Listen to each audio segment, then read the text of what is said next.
নমস্কার, আমাদের আজকের গল্প ব্রেড স্ট্রেজেনের লেখা স্বীকারোক্তি। পুলিশ যখন ফ্রাঁসোয়া বার্ট্রান্ডকে জঘন্যতম অপরাধের জন্য গ্রেপ্তার করল, তখন তার সহকর্মী সৈনিকেরা বিস্ময়ে স্তম্ভিত হয়ে গেল।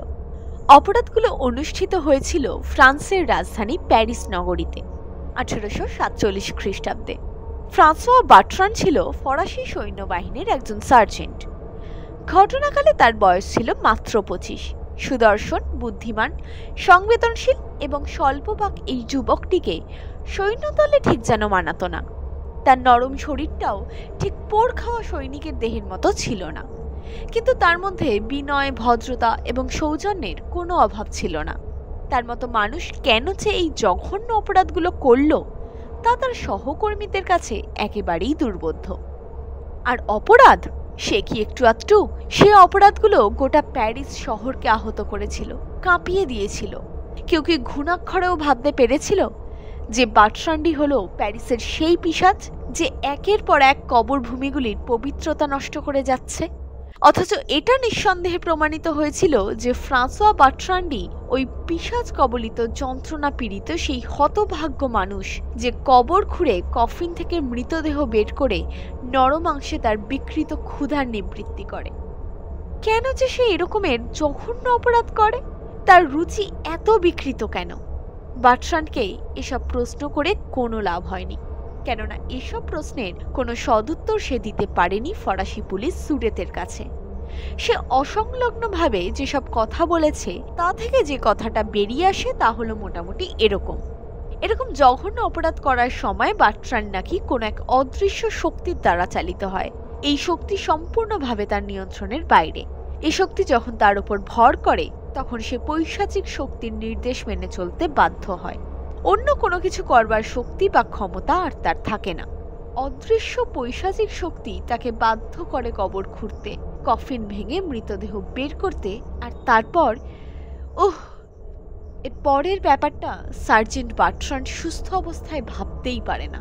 দুহাতে মুখ ঢাকে পিশাচতাড়িত যন্ত্রণা কাতর হতভাগ্য বার্ট্রান্ড যখন পাগলামি পেয়ে বসে, যখন পিশাচের ভয় হয়, তখন বার্ট্রান্ডের হৃদস্পন্দন দ্রুততর হয়। তার শরীরটা ভয়ঙ্করভাবে থরথর করে কাঁপতে থাকে। অসহ্য যন্ত্রণায় মাথাটা যেন ছিঁড়ে পড়তে চায়। সামরিক ছাউনি থেকে সবার অলক্ষ্যে সে বেরিয়ে পড়ে। শুরু হয় তার পৈশাচিক নৈশ অভিযান। সে ছুটে যায় কোনো অরক্ষিত কবর ভূমির দিকে, বেছে বেছে বের করে সদ্য সমাহিত কারোর কবর। যে রকমের কবরের মাটি এখনো আলগা। ঝুরু ঝুরু মাটি সরিয়ে সে কফিনটাকে টেনে বের করে। তারপর কফিন ভেঙে বের করে মৃতদেহটাকে।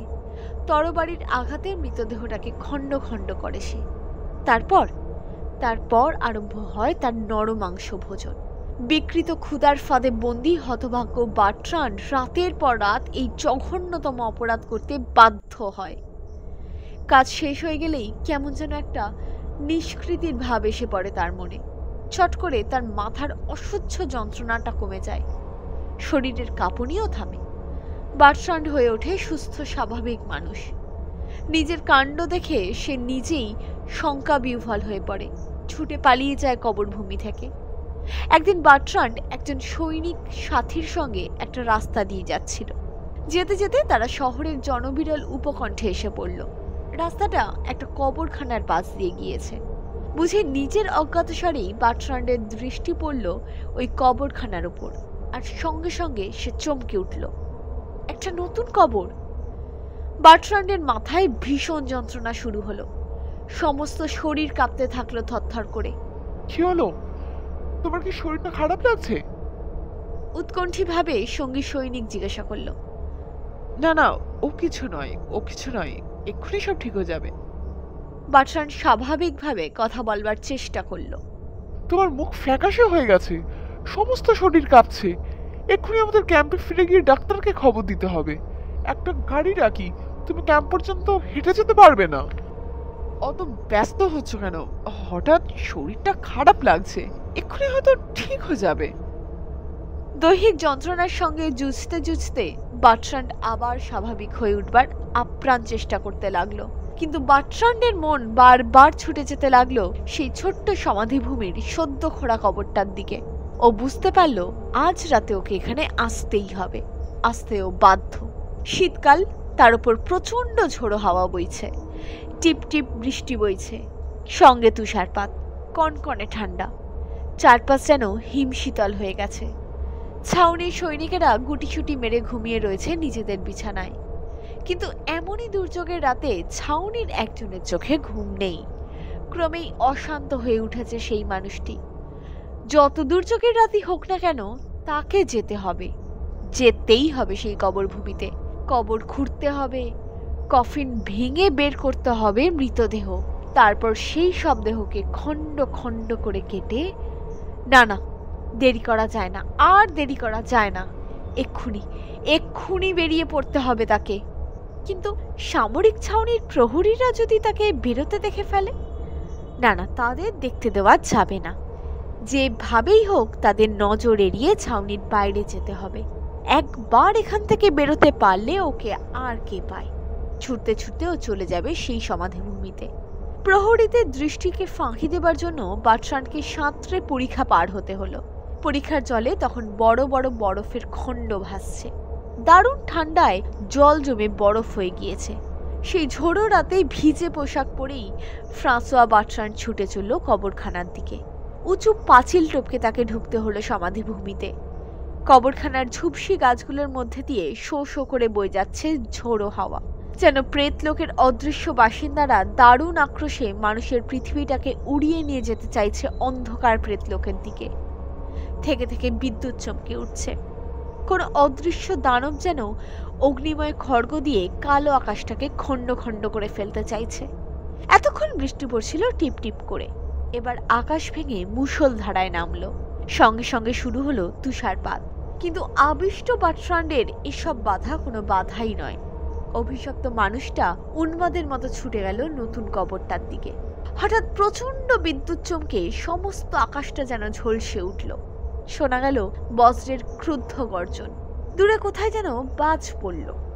পরদিন সকালে কিশোরী মেয়েটির মা বাবা ফুল আর মালা নিয়ে মেয়ের কবরের কাছে এসে দেখল এক ভয়ঙ্কর দৃশ্য। কবর খুঁড়ে মেয়ের মৃতদেহ বের করা হয়েছে। শুধু কি তাই, সে দেহ কাটা হয়েছে খণ্ড খণ্ড করে, আর অনেকগুলো খণ্ড থেকে কে যেন মাংস খুবলে নিয়েছে। সেখানে রয়েছে শুধু হাড়। সার্জেন্ট বার্ট্রান্ড কয়েক ডজন কবর খুঁড়ে তার অমানসিক বিকৃত ক্ষুধার নিবৃত্তি করেছিল। ক্রমে এই কবর অপবিত্র করার ব্যাপার নিয়ে প্যারিসে দারুণ হইচই পড়ে গেল। শহরের জনসাধারণ প্যারিস পুলিশের অপদার্থতা নিয়ে তীব্র সমালোচনা করতে আরম্ভ করল। যে বিভৎস পিশাচ কবরভূমিতে প্রিয়জনদের শেষ শান্তির স্থানে পৈশাচিক উৎপাত শুরু করেছে, প্যারিসের জনসাধারণ অবিলম্বে তার গ্রেপ্তার চাইল। ফরাসি পুলিশ কবরখানাগুলিতে পাহারাদার বসালো। এক কবরখানার প্রহরীরা এক রাতে হাতে নাতে ধরে ফেলল ফ্রাঁসোয়া বার্ট্রান্ডকে। সে তখন আবিষ্ট বা সম্মোহিত অবস্থায় তার বিকৃত ক্ষুধার নিবৃত্তি করছিল মৃতদেহের মাংস দিয়ে। উফ, কি ভয়ঙ্কর দৃশ্য! প্রহরীদের দলপতি দুহাতে চোখ ঢাকল। ইস, এ বিভৎস দৃশ্য চোখে দেখা যায় না। পুলিশের কাছে ফ্রাঁসোয়া বার্ট্রান্ড যে বিবৃতি দিয়েছিল তা এরকম। জানি না কেন আমি এরকম কাজ করেছি। স্বাভাবিক অবস্থায় ফিরে এলে আমি নিজের কাজ দেখে নিজেই হতবুদ্ধি হয়ে পড়তাম। ভয় পেয়ে ছুটে পালাতাম কবরখানা থেকে। বিশ্বাস করুন, স্বাভাবিক আমি একজন ধর্মপ্রাণ মানুষ। অশালীন কথাবার্তা এবং আচরণে আমি সত্যিই বেদনা বোধ করি। আমার সহকর্মীদের জিজ্ঞাসা করে দেখবেন, তারা বোধহয় কেউই আমাকে অসভ্য, অমার্জিত বা অভদ্র বলবেন না। কি যে হয়ে গেল আমার জীবনে, আজ সবার কাছেই আমি এক ঘৃণ্য জীব। অথচ বিশ্বাস করুন, এই পৈশাচিক কাজের জন্য আমি দায়ী নই। অন্ততপক্ষে আমার সচেতন সত্তা দায়ী নয়। স্বাভাবিক অবস্থায় আমি নিজেই বিশ্বাস করতে পারি না যে এরকম জঘন্য কাজ আমি করেছি। এক অদৃশ্য শয়তান আমার উপর ভর করত এবং আবিষ্ট অবস্থায় আমি ধর্মবিরোধী পৈশাচিক কাজ করে গিয়েছি। শয়তান আমাকে দিয়ে এসব কাজ করিয়েছে। আমার জীবনটা অভিশপ্ত হয়ে গিয়েছে। আত্মপক্ষ সমর্থনের জন্য আমি বিন্দুমাত্র চেষ্টা করব না। আমি যা করেছি তাতে আত্মপক্ষ সমর্থন করা যায় না, করা উচিত নয়। যে শাস্তি আমাকে দেওয়া হবে আমি তাই মাথা পেতে নেব। প্যারিসের নরমাংসভুক পিশাচ ফ্রাঁসোয়া বার্ট্রান্ডের বাকি জীবনটা কেটেছিল ফ্রান্সের এক পাগলা গারদে। এই ছিল আমাদের আজকের গল্প। যদি আজকের গল্পটি আপনাদের ভালো লাগে তাহলে অবশ্যই ভিডিওটাকে লাইক করুন এবং চ্যানেলটাকে সাবস্ক্রাইব করুন।